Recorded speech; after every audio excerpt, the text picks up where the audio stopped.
Hello crafty friends, welcome to another background ideas video. Today I'm going to be using this texture pasted piece of mixed media paper. To create it I took a crackly stencil and some Liquitex light modelling paste, and I used my cake icer smoother tool to push the modelling paste through the stencil. I then removed the stencil and left the texture paste to dry. To colour this, I'm going to use some purple Distress Oxides or violets, and I'm dragging shaded lilac over this to get some colour down. I'll add a bit of wilted violet on top of that, and then spray this with my DIY white pearl shimmer spray. So that'll add a bit of shimmer and shine to the colour. And I'll just poke it about with a paintbrush to get the colours to mix and mingle. I haven't got full coverage of colour, and that's fine because it's quite nice to have a bit of white peeking through. I will spatter on some violet metallic watercolour for extra shimmer and shine, you know me. And I shall leave that to dry on its own. Now I'm looking at these again, I think I want some more shimmer and shine. And as I've got two pieces, I think I will do one with gold because I like purple and gold together. It's very regal. And one in silver because these are cool colours and silver is a cool metallic, so it'll work well. So I'll start by dusting them with talcum powder to remove moisture, static, oily fingerprints, anything that embossing powder will stick to. And I'm going to try something that I've not tried before, so this could be a disaster. I'm going to ink up my gel plate with sticky embossing ink. So I'm just going to feel if it is actually going on. It is, because it's a clear ink you can't really tell. And to make sure it's nice and smooth, I'll roll it out with my brayer. And I'll take one of these and put it on and just gently press it. And I'll sprinkle over some polished silver embossing powder from Wow and see where that sticks. So over here it's stuck quite well just to the texture paste, but over here we've got more in the gaps. I'm going to just carefully brush off some of the bits in the gaps using a dry paintbrush. I don't want to cover up all that background. I'm happy with that, so I'm going to melt it with my heat tool. Okay, I'm liking that, I think it looks good. I think for the other one I'll just use my glass mat to add the embossing ink, so I'll just press that down there to get any remaining ink off. Add a bit more, maybe roll it out, not that you can see any of this, and then place that on. And the difference is this is a hard surface, so hopefully I'll get less ink on the background, but because the texture paste isn't perfectly even, I might get a bit more of a variegated look on that as well. So this is Metallic Gold Rich Pale Regular from Wow.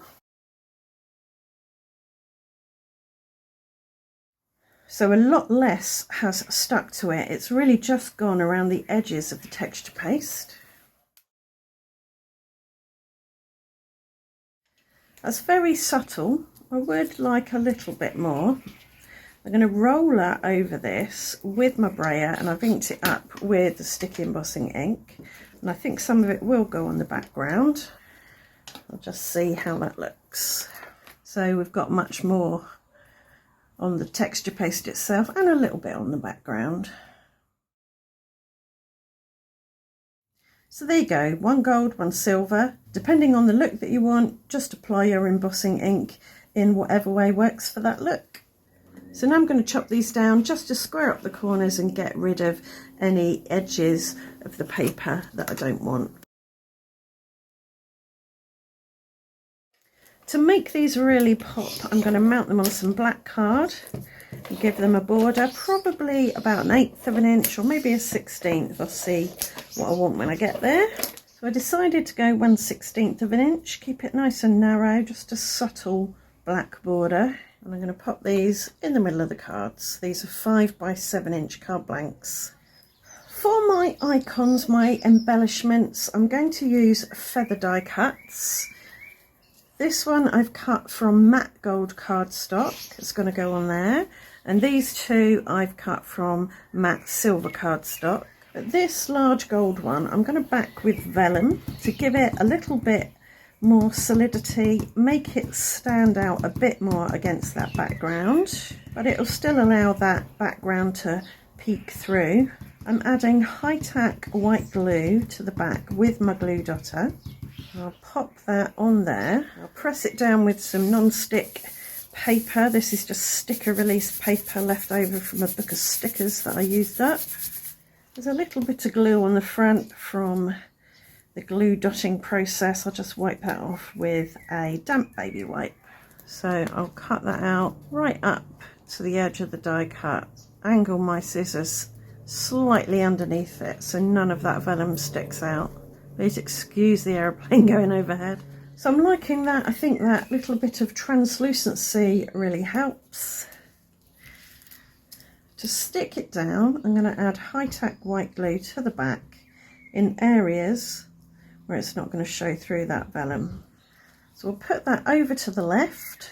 It will protrude down the bottom, up the top and off the side. And because it's such an uneven surface, I'm going to put something heavy on top to help it stick. This little silver feather has some holes in it. I'm going to back those with vellum. Don't need to back the whole feather, just that area. Put some glue on the back of this feather because it's going to sit on top of that feather. Get them in the right place and then add glue to that one. I think we'll have that down there. And again, I'll put a heavy weight on that. I'll put some clean sticker release paper there and then put that card on top and that on there and just give it a few minutes to glue. So I've been through my little box of sentiments here and pulled out a few that might work. This is just a cardstock piece of ephemera from a scrapbooking kit.